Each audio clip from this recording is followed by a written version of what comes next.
Hello everyone, I'm Martha, one of the curators of Control Shift 2020. Thank you for tuning in to listen to this panel discussion, Thinking the Digital Through the Indigenous, with Russel Hlongwane, Danai and Dilman Dila. This event is brought to you by Control Shift, a new arts and tech programme from Bristol, UK, running on and offline until the 18th of October. The programme explores how we can demystify, reframe and transform our relationships with technology and digital tools through different lenses and creative approaches. We are thrilled to have been working with Russel, a cultural producer, filmmaker and creative industries consultant based in Durban, South Africa, who we invited to curate an artist film programme that would offer alternative perspectives to the assumption that technology is a Western invention and explore tech tools through different lenses and practices. The brilliant Indigeneity and Digital Entanglements film programme that Russel has put together features his own film and work from Dilman Dila, Tabita Rezer and Francois Notze. The films have been screening today at Arnolfini in Bristol, UK, where they will show again tomorrow, Sunday the 11th of October, and also are available to watch online as part of Control Shift, online until 18th of October. So do make sure you catch them if you haven't already. I won't say much more as Russel will be chairing the event. So I will hand over now to Russel to introduce the speakers and the topics for discussion. I hope you all enjoy. Amazing. Good evening. Thank you, Martha. And thank you to the rest of the Control Shift Network team for putting this together, for inviting me, and also thinking through this program that I've proposed. I offer a welcome to everyone who's tuning in to this panel discussion. Thank you and welcome to you. And I'm honored to be in conversation with these two very interesting artists whose work is also very different, addressing the similar or same questions. And that question is of technology and its implications for the majority world. More importantly, these artists don't only ask questions, but they present some propositions which help us think about technology from a different frame. So it's decensoring Silicon Valley and kind of this dominance narrative of technology. This panel is part of a film program in the festival titled Indigeneity and Digital Entanglements. More specifically to this panel, which is titled Thinking the Digital Through the Indigenous. And perhaps I should elaborate just a bit on this title. There's a tendency to think that world history starts with European history, which is to say that the history of Africa starts at the arrival of the first ships. The history of Asia is only legible from when Westerners wrote about these regions. Although these civilizations date way back longer than European history and writing. So when I position the indigenous, I'm simply asking and urging all of us to think of Latin America before conquest, to think of Africa before colonialism starts. In fact, it's also urging me and other Africans to think of an Africa that even we cannot picture in very legible and clear ways. And the need to stretch so far into the past is absolutely necessary when talking about technology. Why? Because these prehistoric societies present us with traces that are often reduced by the writers of history, yet are much more sophisticated for us to make sense of. And here is where I think the start of technology actually lies. Practices such as voodoo, ancestral communication, herbal treatments, sacred practices, and the list goes on. For me, these are grounds from which we can speculate and think from about technology. And I think these films that I've presented in the film program do that. They do that in different ways, different approaches, and different methods. In the program, there's one film, for example, that perhaps is situated slightly different to the rest of the films. And this film is titled Core Dump, and it's by the filmmaker who's based in Cape Town, South Africa, which situates us in the present in a way that the other films don't. And it does the important work of problematizing the growing influence of China in Africa. It does this through looking at the political economy of China in light of its growing tech industry, which is without its own problematics. So I hope this presents and positions the thinking, the curatorial position of this program, and how the panel that we're in here connects to that broader theme that's tackled by the film program. So without further ado, just kind of want to lay the terrain for you all. We'll start with introducing the filmmakers, and they will introduce a trailer of their film, and that will kind of lead us into the conversation, if you will. What we're looking to do here is to have a three-way conversation as opposed to a Q&A kind of format, and so you can expect me to perhaps throw a question from which both filmmakers will respond, build onto, and perhaps throw questions at each other. I encourage you to channel your questions, and my colleague Martha will kind of pick these up and send these across to me, and I will channel them to the filmmakers. So I would encourage you to kindly start kind of thinking through some questions as filmmakers are responding and speaking through some of these themes. So on that note, I'll perhaps start with introducing my own film, which is in the program. It's titled Ifu Elimnyama, a Zulu phrase that loosely translates to the dark cloud. It's set across three epochs, and what I'm trying to do here is to kind of diffuse this idea that time is linear.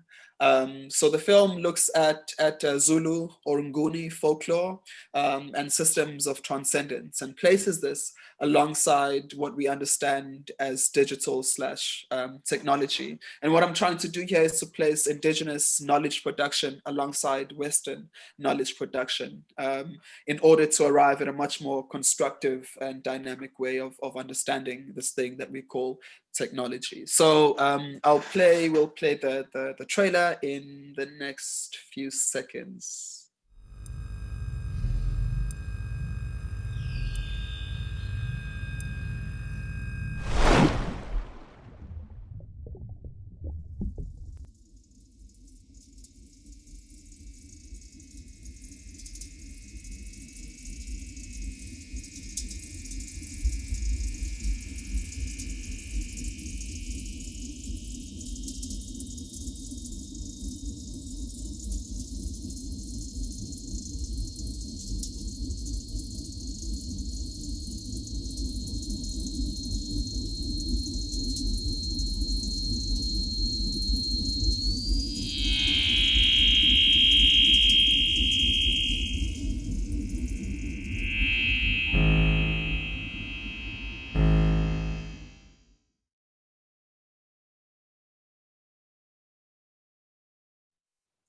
Great.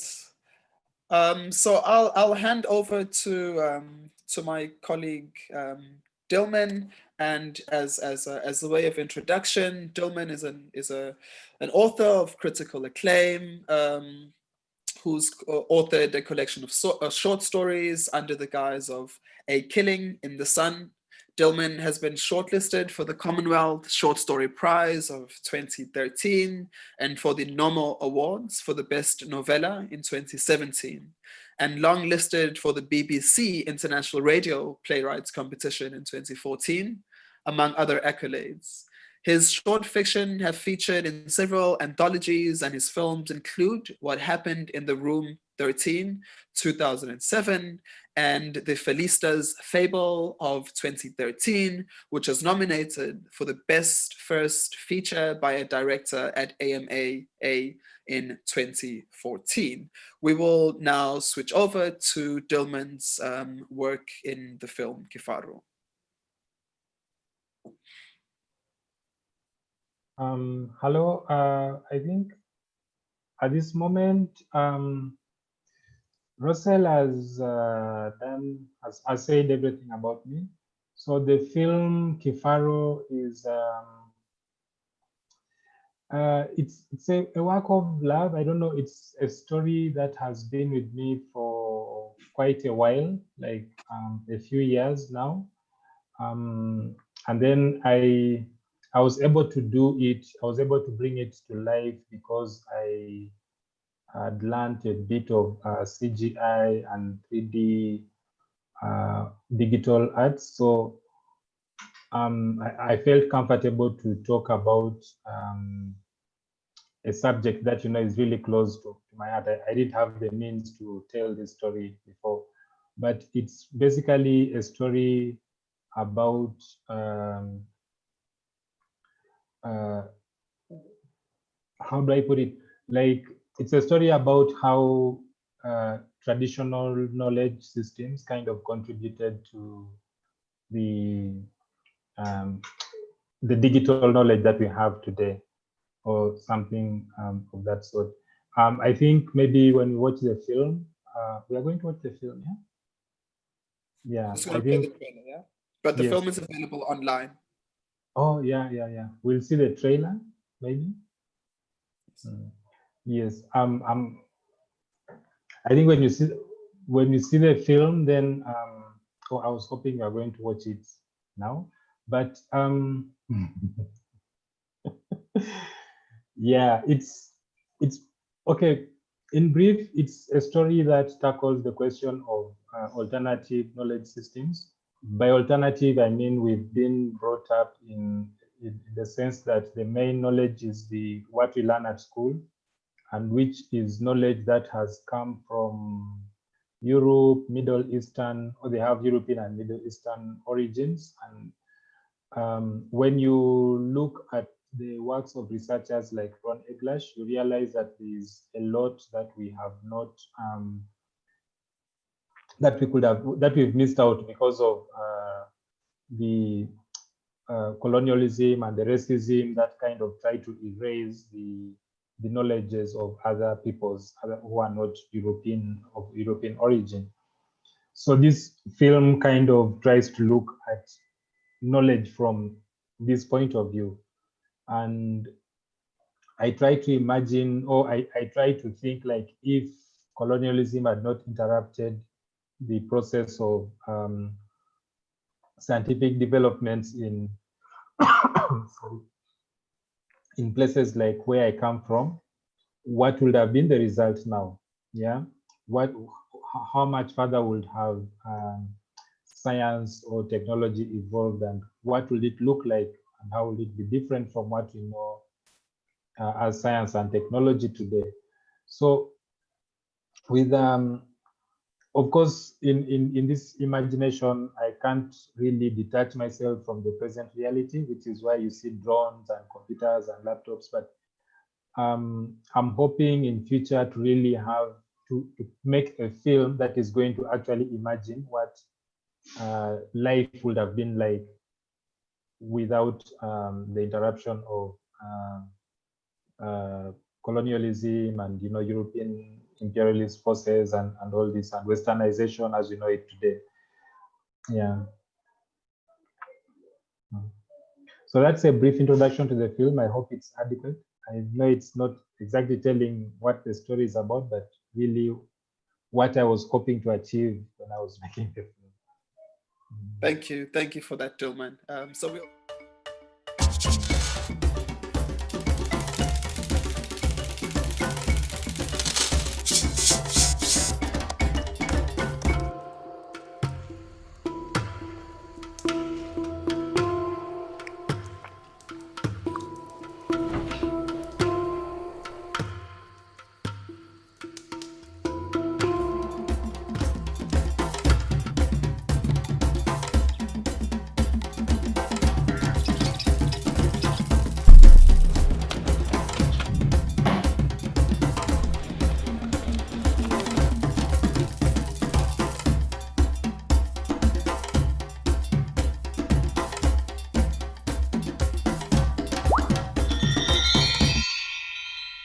thank you for that.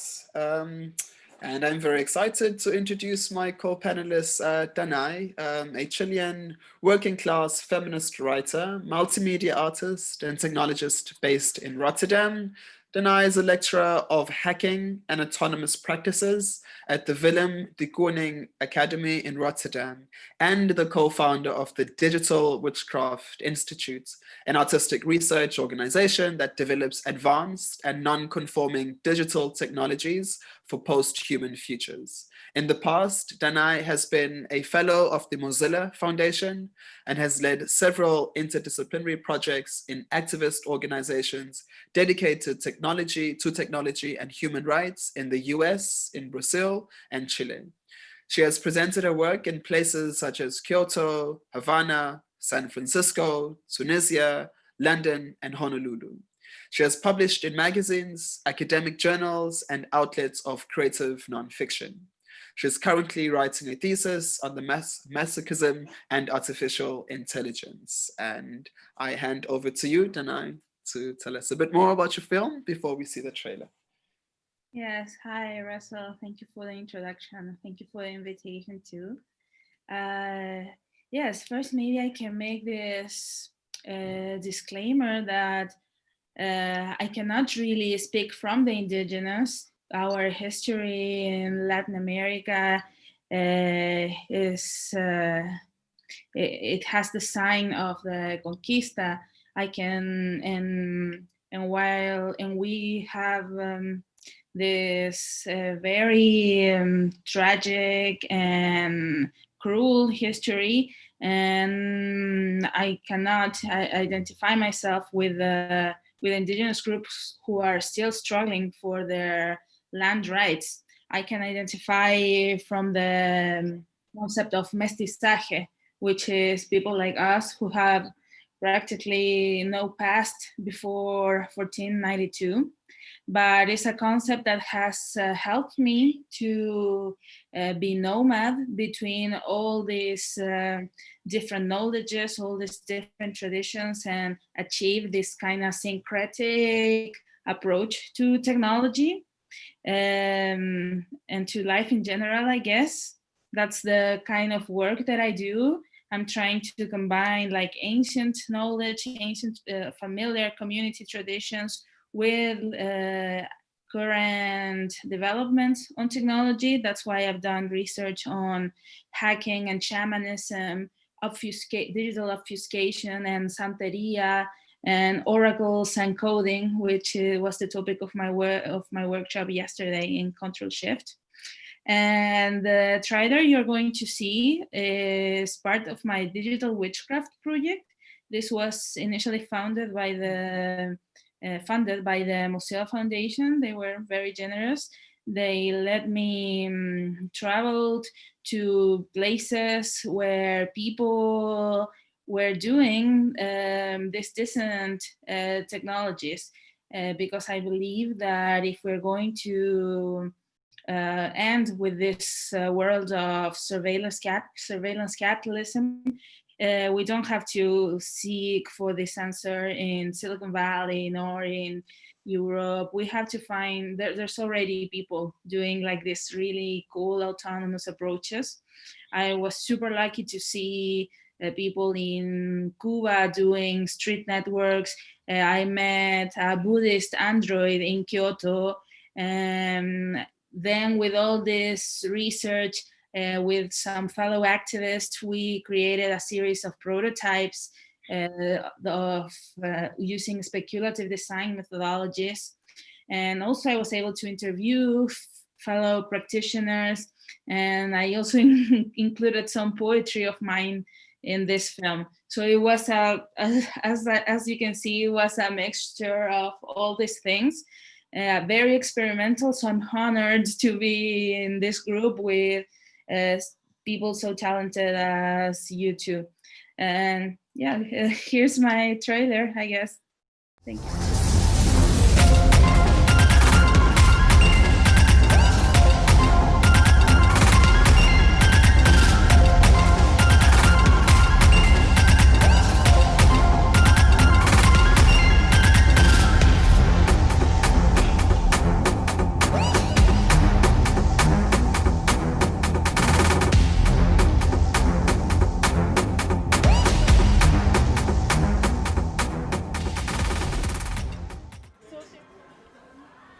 Quisiera tener un libro de predicciones como las de Nostradamus, pero no para adivinar cosas, sino para asustar a la gente con el poder de nuestro mestizaje ancestral.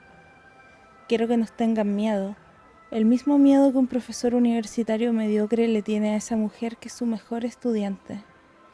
Quiero que sean ellos los que tengan que estar preocupados de buscar espacios seguros. En este momento, unos narcotraficantes están usando fuegos artificiales en sus fiestas. La gente de internet reclama porque los perritos se asustan. Culminación masoquista para convertirse en intensidad. Solo puedo pensar que todo el mundo está haciendo pactos con el diablo. And so what is it like? Why should you build something with boredom? And how do you do it? And so I think taking the point of view of the objects and of other things is actually really interesting to look at the future, because, and that's a bit the problem I think we had with design, and especially like user-centered design, that it only looks at the person as the center, but you sometimes lose the context. And so if you think if you think about the future from the perspective of a Roomba or a cat or a river, what is it? And I think that's actually a lot more. It's something that we definitely have to look at for now. Like, how do you go beyond? I mean, in some ways, some people talk about. Of course, there is like beyond you as a person and you as a whatever, like white male. There is the whole like inclusion discussion. But I think there is also like the whole like beyond human discussion, and especially when you're talking about issues around technology and things that have agency in your life, you also need to think about what is that thing doing? What does it see? But if you don't understand how these things see or how these things, why they behave, then it's really hard to even have the discussion around what's the problem with AI, what's the problem with ethics in technology, unless you also see and look from the other perspective.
Thanks.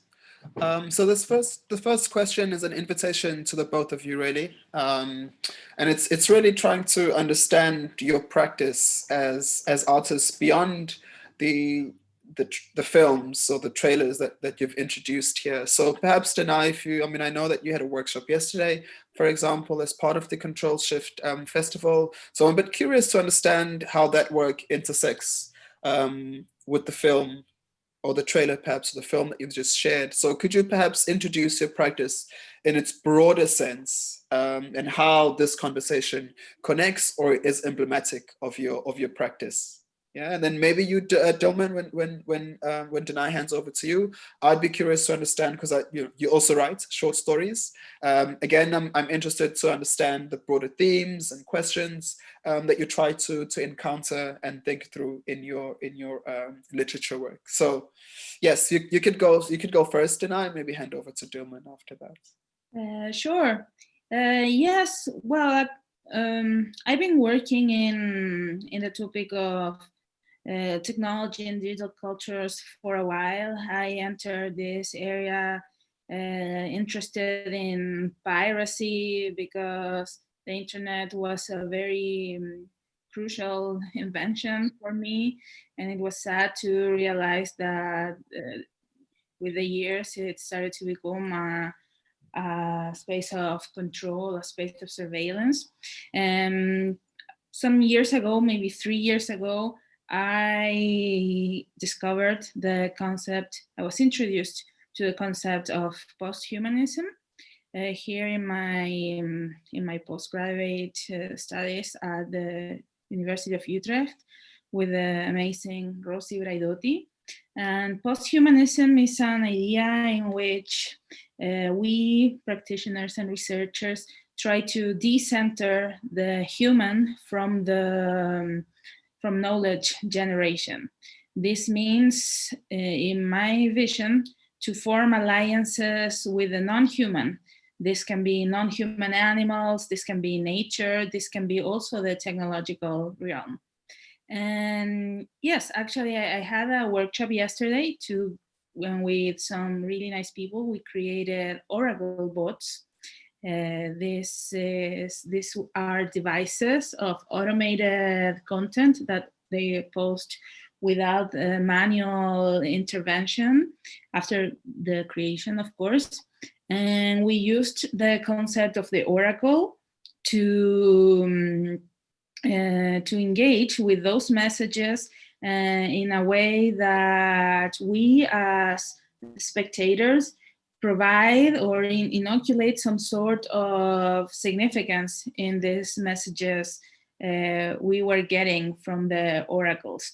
And I see this exercise as an exercise of digital witchcraft, as an exercise of posthumanism, as an exercise of hacking too, because we are using the platforms for a purpose that is not the one that it was meant to be. And I really like it. I'm a lecturer on hacking too, so it's part of that too. Yes, as I said, this film is like a companion of all this research. And yeah,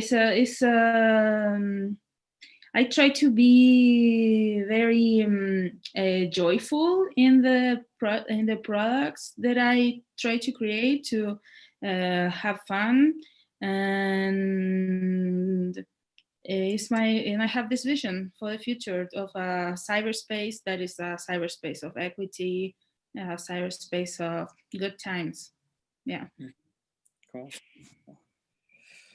Over to you, Durban. You're currently muted. Oh yeah, I was aware.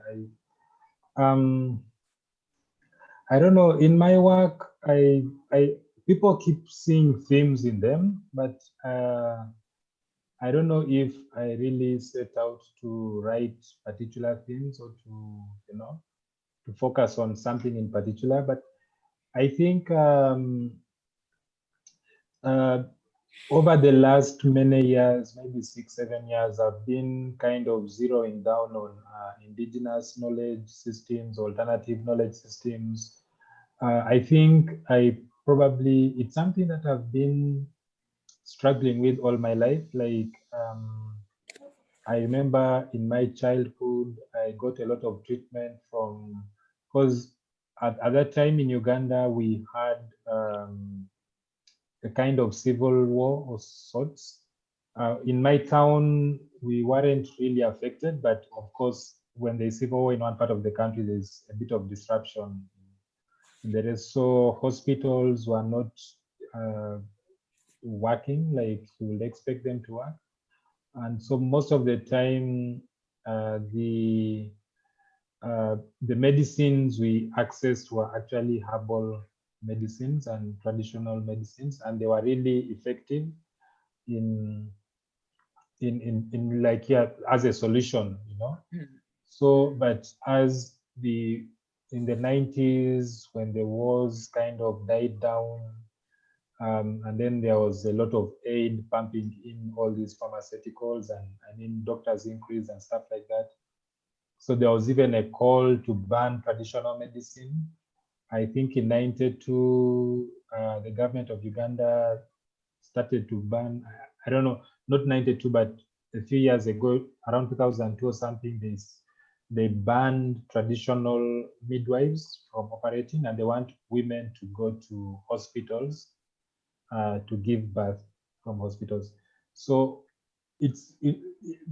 all these kind of experiences begin feeding into the themes that, you know, I write, and I'm like, if just like 20, 30 years back and up to now, you know, traditional medicine does work really well and can be a viable alternative to the pharmaceutical run health industry systems that we have today. Why are they being banned, you know? Or why can't we, you know, instead of doing this, why can't we promote, you know, traditional medicines? And I look at things like China, or countries like China, India, where they have, where they do promote, you know, their traditional sciences.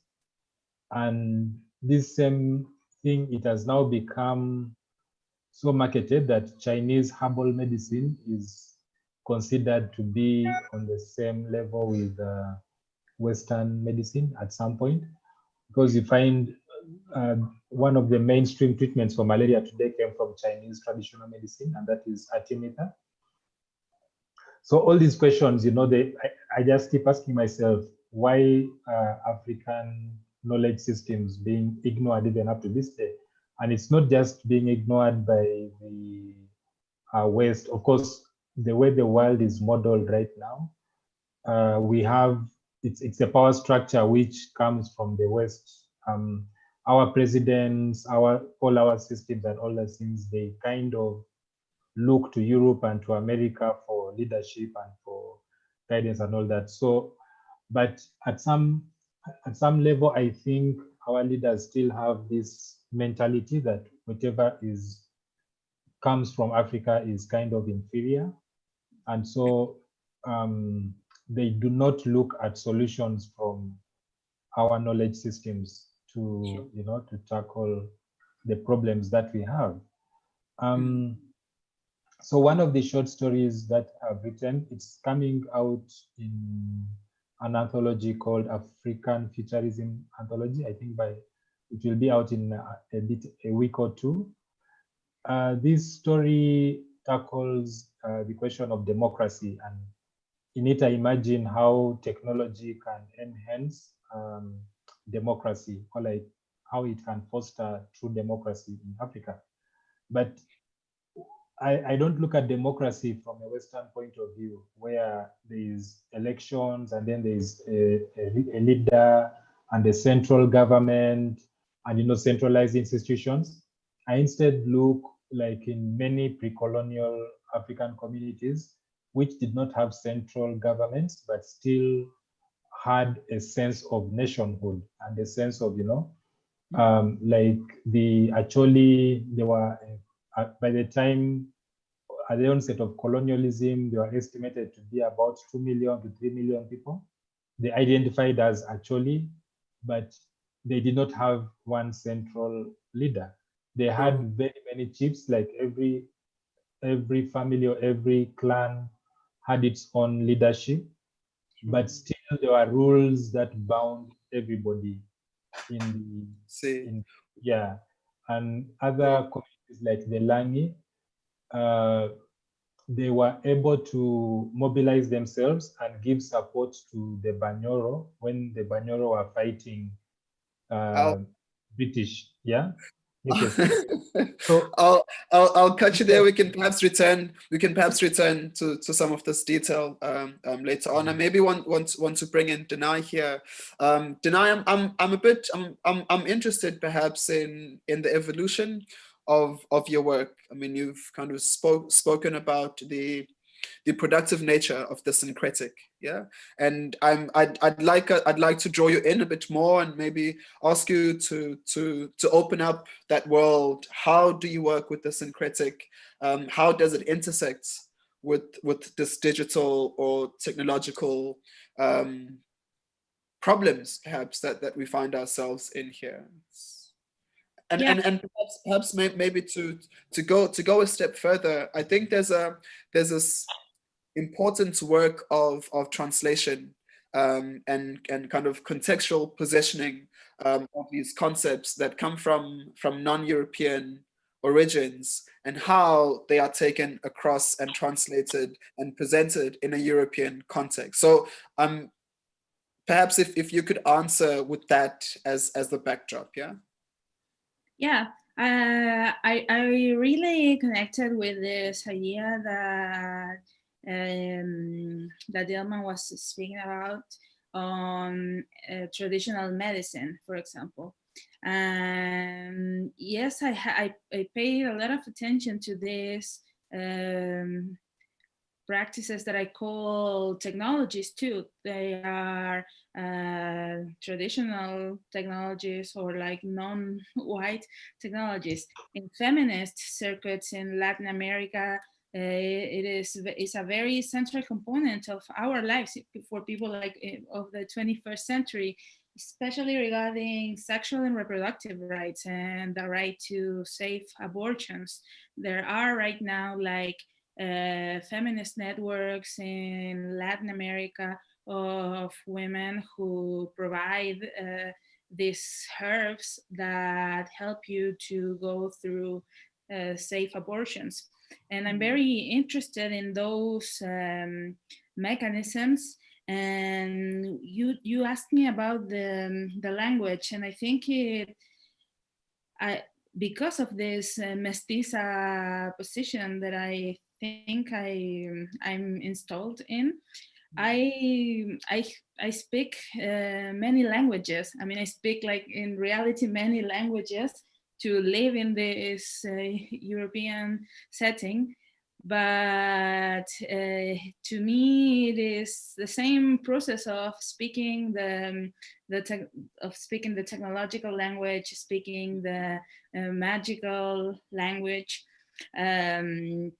It is, and I'm not really, when I say productive, I say it to take advantage of any type of this like bilingual, multilingual quality of people like us who have to inhabit different cultural and geographical and political situations. It is like this phrase like, yeah, we're speaking the oppressor's language, but sure. I still need to do it. I remember an example that Bell Hooks provides in her work on pedagogies, and she was questioned once for using too many references from Paulo Freire, this Brazilian educator. And she was questioning that because Freire was it has lots of works that are quite sexist. And Bell Hooks said that she saw Freire as this glass of crystal clear water, but with a bit of dirt on the water, but she was really thirsty for that. So she had to drink the water anyway. And well, I love Bell Hooks. She's a referent to me. And I see, I think I share that vision. And the Europe where I live is transcultural Europe. I live in this Turkish Dominican neighborhood. We are a multilingual, I live in this multilingual reality, and yeah, I try to translate that multilingualist world to the process I do, to my research, to my products. Sure, thank you for that. Dilma, I'll come to you now because it's a question that's perhaps provocative, but I think this is why we're here. So you spoke about a piece of work that you hope to produce one day, which is kind of radically thinking about technology from a quote-unquote African perspective, and in some way kind of excludes the European influence or Western influence in some way. Is this not essentialist in some way? Is this not the kind of essentialist idea of Africa that is pure, and in some way is not a kind of dynamic agent that is in touch and kind of rubbing and trading with other regions of the world, perhaps not through a colonial context or framework, but is trading. I mean, for example, Europe arrived on the continents much later in our history. There were trades with Arabs with and so on. I'm with trying to Arabia. understand how you work with this. No, I think what I meant by not being interrupted is because, you see, if the British had come to Uganda, not as superior people, not with their superiority complexes and racist ideologies, but they came and are interacting with another civilization, with another human beings as equals, then you wouldn't have a situation where people think whatever knowledges they have, whatever histories they have, are primitive, backward, and all that. And so they discard all these knowledges that they have in favor of something else. So what happened, like way before colonialism, was basically an exchange of ideas with Arabia, with India, with China, with South America. People are interacting with each other as equals, and so I'm sure ideas are flowing back and forth.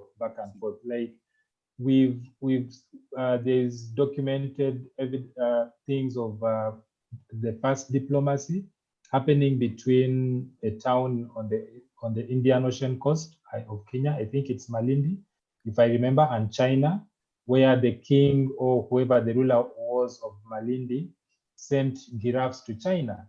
So imagine the level of I don't know, of having to put a giraffe on a ship and sending it across the oceans, and it arrives alive over there. There's already a certain thinking and a certain collaboration, and you want things from there and they want things from here. You get. So when I talk of this, it's just colonialism that I'm taking it out of the question. Colonialism, slavery, and all the race-influenced ideology that has been that came out of the West over the last 400 years, which just put down a whole continent. Yeah, that's really what I'm talking about. So in this film, it probably will be, or if it comes out as a book or whatever it comes out in, it will be acknowledging the fact that, yes, there are many nations in this world, and there is no nation that is going to exist as an island. They will borrow ideas from here and they will exchange ideas from there. But at the center of it will be something African that has been allowed to grow on its own. Yeah. And most likely it might be space travel, because there is a lot of space travel in African mythologies. And when I read the books, like the books that colonialists wrote just as they were coming into Uganda, I see many references to how to go to the stars.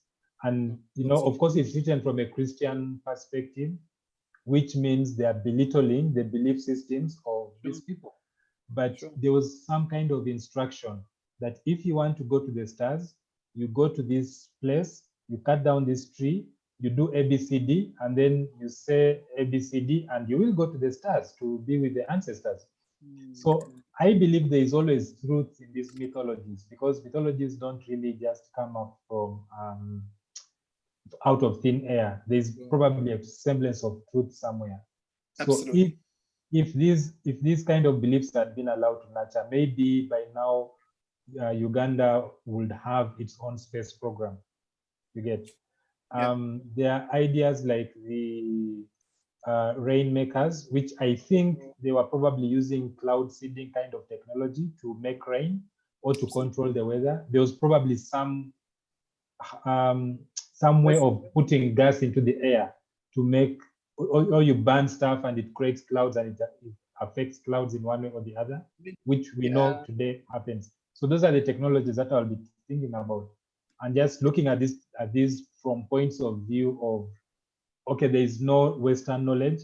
If there's a rainmaker in Malawi, what will she be doing without the weather forecast we have today, without the space station to tell her the weather? What will she be doing? Absolutely. And how will that affect her community, her people? Yeah. Cool. Okay. So I've got a question, and we've got just under 15 minutes left together. So just want to encourage everyone who's tuning in to kindly send in some questions. I can perhaps respond to one that has just come through, and it's directed at me. And it goes, can you tell us a little about the process of curating this work for the context of an arts gallery in the UK? Speaking to the idea of translation. So it's really important for me that the angle and the multiple voices are considered when curating such a work. In thinking of this program, I try to do one kind of very, very important principle, was to kind of work outside and beyond the realm of Afrofuturism. I really tried to invite a number of filmmakers that I think presents aesthetic positions that cannot be traced back to Afrofuturism. I also tried to work with filmmakers that are working in very different modes. So for example, Dillman's aesthetic is quote unquote fairly, and excuse me for using this word Dillman, but I think it's deliberate, it's lo-fi. You kind of work with very basic equipment. And I think there's a politic behind that. Tabita's film, on the other hand, is very non-conventional. And I think it was really interesting to kind of have that voice in the program. Franco's film has really high aesthetic values and works, as I'd said earlier on, to complicate and problematize the influence of China and Africa. My film, on the other hand, is very specific to Zulu heritage, which is the kind of the peoples that I come from, and it was really important that there was this broad or kind of multi-dimensional approaches to this question of technology, so that we're not only engaging with it from a kind of single narrative, and the process of translation becomes this talk. It's through this talk that we're able to position these works in a way that the intentions are the intentions of us as filmmakers are expressed and kind of come through in some way. So I hope that answers the question in some way. Perhaps I would like to extend this question to you, Dillman, to ask you, how do you think of your work sitting in a European or an American context? How do you avoid this chance of it being a kind of voyeuristic spectacle in some way? Because the first audience I think about is not in Europe and it's not in America. That's really the very first and the basic thing I think about. Like when I'm making the film, I'm thinking, if a Ugandan is going to see this film, what are they going to take from it, or what are they going to interpret from it? I think that's why my films have not done very well in European festivals. I actually haven't had a film show in any major European festival at all. It's been showing in like the small festivals here and there, but not the big ones. But because I don't make films for audiences who are in Europe or who are in outside here, yeah. So if you see the film like Kifaro, probably most people who will see the woman in the hut, they won't understand what she's probably doing, but somebody in Uganda will immediately know that, oh, this is this kind of woman.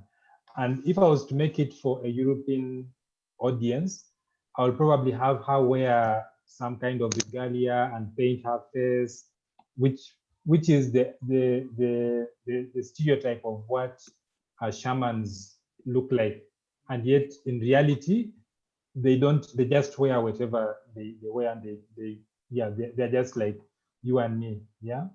Also, there are like tiny references, like if you see Katwe robotics in the film, many Ugandans, when you tell them Katwe robotics, they will immediately know what you're talking about.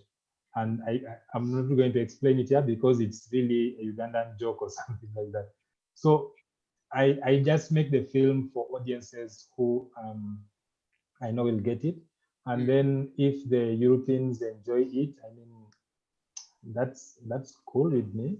But yeah, from my point of view as a filmmaker, as a creator, I don't think I write for audiences very far from home. Yeah. Sure. I mean, I'd like to stick with you here, and then question how do you see the work contributes to the broader kind of movements of African filmmakers that are tackling, or artists perhaps, that are tackling this question of technology, since you say that the work is produced first and foremost for a Ugandan context. Yeah, what kind of conversation or dialogue do you feel it contributes to in a continental framework? I'm not sure I get the question, but what Sure. I know about filmmaking on the continent, it's like since technology became cheaper, and since there is a certain freedom that filmmakers got to tell their own stories. Like we saw with the explosion of Nollywood, and that might be a bit, of course, an obvious explanation, but even like within places like Uganda, you find there are filmmakers who are known only within their town. They're not even known beyond, their town. Like in Gulu, there's a vibrant film industry, and people are just there within. They make films for just this audience who are in Gulu. So in this way, technology has kind of made it possible for us to talk just about ourselves in a way which is without having to explain ourselves to somebody else. I don't know if that makes sense. So when I see films from Gulu, sometimes I don't even get what is happening. And I'll ask somebody, why is the girl dancing? And they'll tell me, no, she's not dancing, she's angry. And everybody in the audience will get that this gesture is actually anger. But me, I wouldn't get it because I'm not from that place. But Understood. this is what is happening all over the continent and all over the world, I think, because just as we keep telling our own stories, there's a way we are going to be reclaiming our own histories and our own lives. Like we have greater agency over our own lives. Sure. So while Hollywood and all this still dominate, still we have stories coming from within us, which are going to kind of, I think, fight the stigma that we have as Africans. And I think in the near future, we are going to be we'll have much more self-confidence than we do now because of what's happening now. Understood. So we've got about 6 minutes left. I would perhaps ask both of you to kindly think of some closing words, but that's after I've responded to a question that has come in, and I think it perhaps relates to both of us, Dilman. So it goes, do you see your work as influenced by Afro-pessimist themes? And if so, how? I don't think I know as a person, I think of myself as a realist rather than a pessimist. Like I will see life as it is, and it's harsh, and I don't look at I don't have a very optimistic view of the world. But I wouldn't also call myself a pessimist. I'm more in terms of how do I put it? It's more about understanding like the dynamics of, or like understanding the system that we find ourselves in and how we can get out of the system. Like I was telling you of the short story I talked about at some point that I've written. Is coming out in a couple of weeks or maybe within a few weeks. So this story basically if you look at African politics right now, you can be very pessimistic because you'll go like, oh, we're never going to get out of this mess as Africans. There's always going to be corruption, dictatorships, and all these tyrants are always going to be there, and they'll always be serving Western interests and money interests instead of the people. But I think like if somehow we go back to borrowing from our own cultures and we make use of technology like mobile phone technologies and internet and all this, we can have direct democracy, and we can have democracies like as they existed before colonialism in some communities where there was no central leadership, but societies were functioning. So yeah, I don't really think I'm an Afro-pessimist.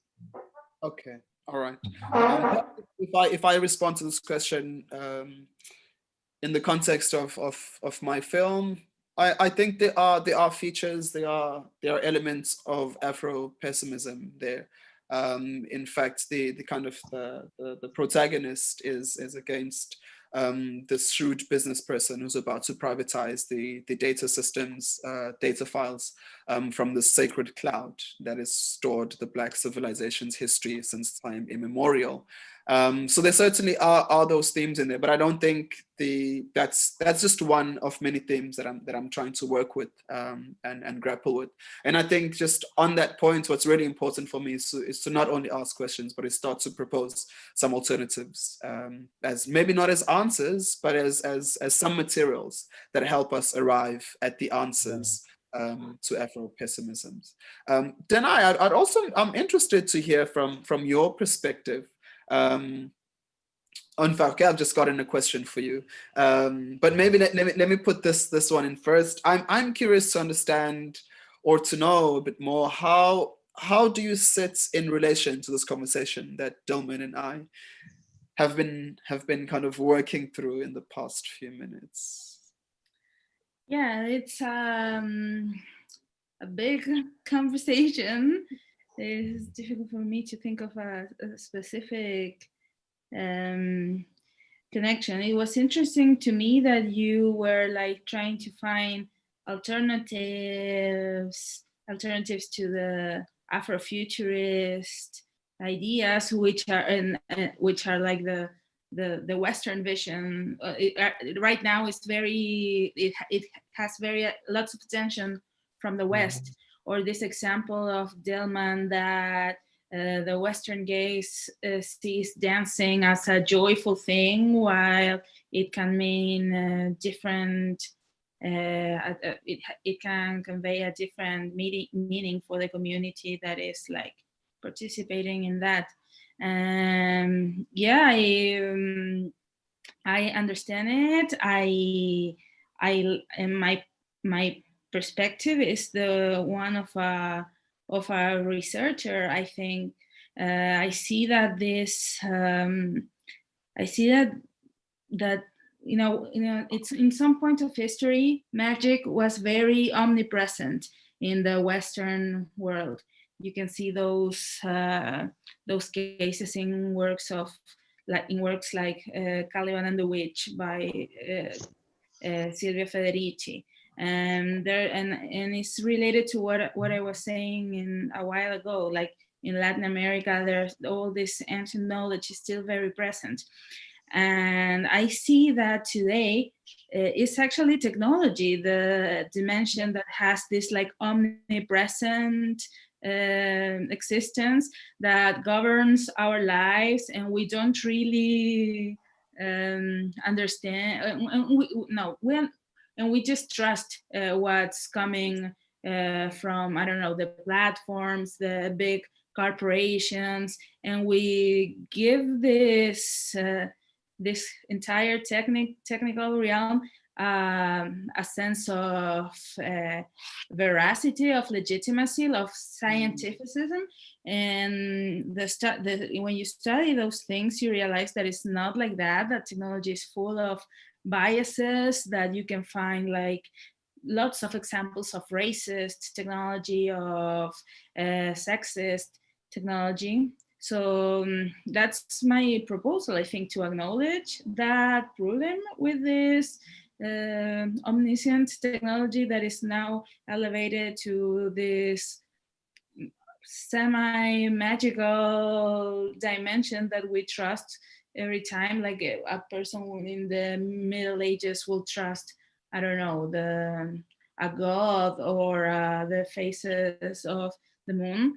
And yeah, that's why I try to position those concepts in a similar level, because both are like hackable, both are like have this potential to be intervened according to our own interests of ideally as collectives, as communities. Yeah. Okay. So we'll keep the proverbial mic with you, because I've got a question that's been taken from the YouTube stream, and it goes, Denai, love your reference to bell hooks. How do radical pedagogies or learning practices shape or are part of your practice, especially in relation to the Digital Witchcraft Institutes?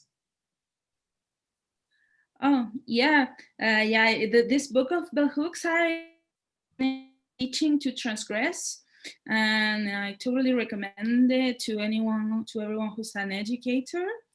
I used this exercise that was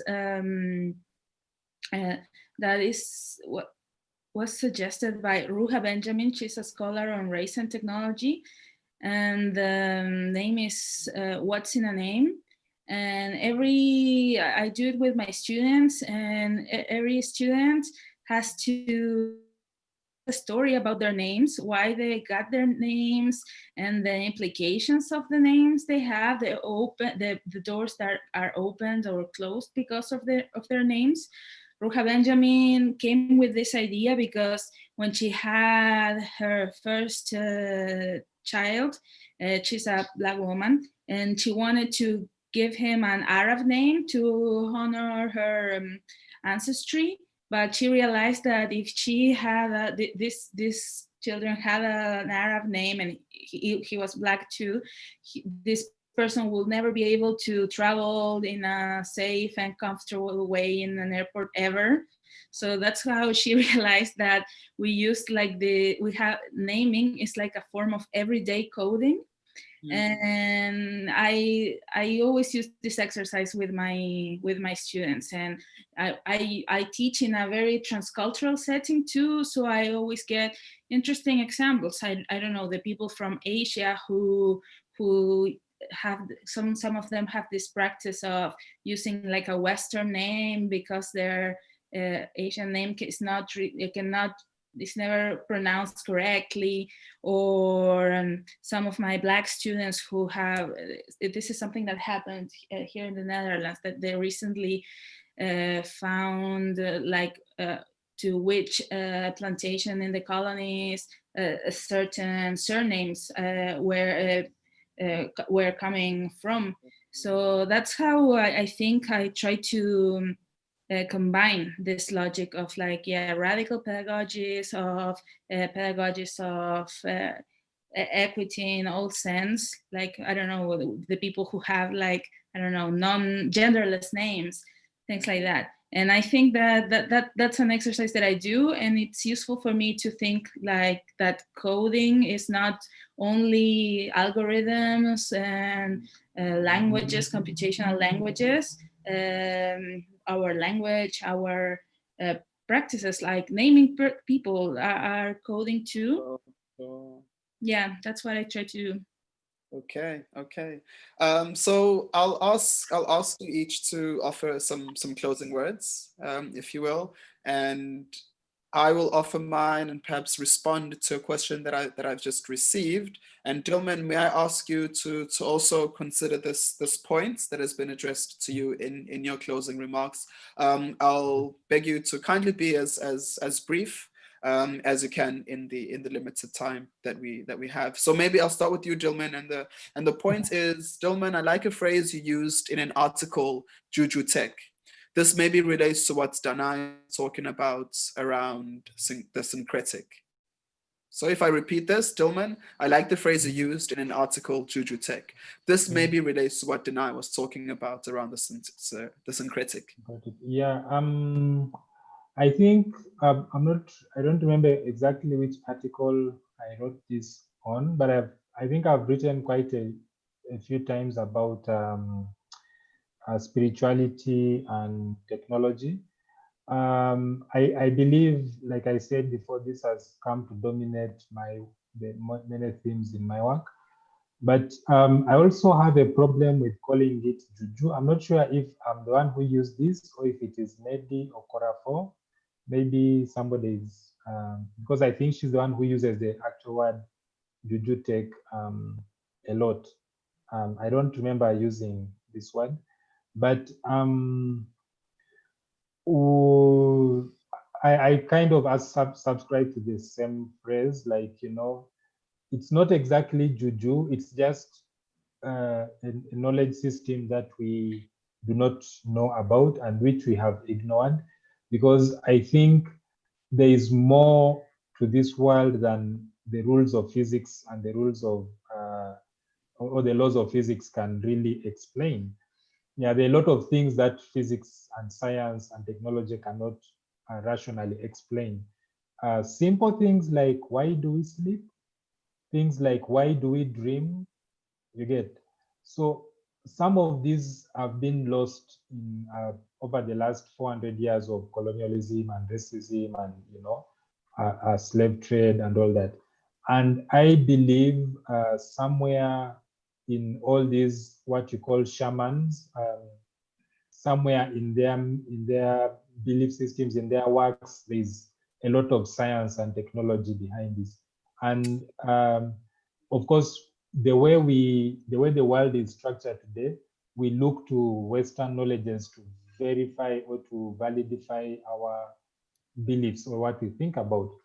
And so when a Western mathematician like Ron Eglash does say that, oh, actually binary code as we know it today has its roots in a divination system that is very common all over Africa, it kind of lends credit to to what I believe, that there's a lot to divination, there's a lot to shamanism, there's a lot more to all this that you call juju than science can explain. Yeah. I'm sorry, I'm just very mindful of time at this point. Thank you for. Okay. I had finished actually. Danai, do you want to offer some closing words, perhaps? Sure. Thank you for the invitation. It has been super fun. My closing words, I guess, are an invitation to know more about non-Western infrastructures, that digital and social infrastructures. There are interesting and cool and really advanced communities in places that are not the US or Western Europe. I also loved Dillman's references to the unconscious, to all this realm that we are not really accessing now, and we just discard it because it's not being addressed by mainstream technology. Let's pay attention to those who are trying to figure out what to do with that those are technologies too. And yeah, let's pay attention to the non-Western infrastructures. It will be useful to have different paradigms, and that is not, in my opinion, it's not an unscientific approach to technology development. It's an experiential methodology, and it will be beneficial for everyone in this world that is now full of migrations and transcultural exchanges. So let's go for that. Awesome, thank you for that. I've also been given a question which was asking me about what troubles do I have with Afrofuturism. I don't have any troubles with Afrofuturism. However, I am very mindful that it's a construction of the West. Yeah, it's talking about Africa. At least in the initial years without Africa, and I think what I'm trying to do is to generate and make legible works that are of the continents, that can be written from the position of the continent, almost to say that if you're not in this place from which this film emerged, then there's an entire language, or in fact, you don't have the language to talk about this film. And what this does, it asks someone to invest themselves in a really, really deep way in what is being constructed and said in the film. So I don't have a problem with Afrofuturism. I think it's really, really useful for the diaspora and for other scholars that are interested in that practice. But there certainly is a different kind of energy that is emerging from the continent that I'm perhaps much more interested in. So yes, I hope that answers the question. In closing, I'd like to thank you, Durban. Thank you, Denai. Thank you to the Control Shift Network. Thank you to the audience out there. I hope that this talk has provided some kind of context, stretched the possibilities and the scope of how we've thought about technology, particularly the implications of technology for the continents of Africa, but also how Africa has contributed to technological shifts beyond hardware and software and algorithms and the rest of it. So on that note, I will hand over to Martha, perhaps to offer a few words of closing. Thank you. Thank you all. That was so inspiring, thought-provoking, and feels like such an important conversation to be having. So thank you all. And don't forget, you can watch the full Indigeneity and Digital Entanglements film program online as part of Control Shift in your own time until the 18th of October. There is also lots more to experience as part of Control Shift over the next week, including online workshops, podcast discussions, a digital seance, and installations in Bristol. So do keep checking out the program and follow us on Twitter. And thank you all so much. It was a real privilege and pleasure. Thank you. Thank you too. Yeah, thank you.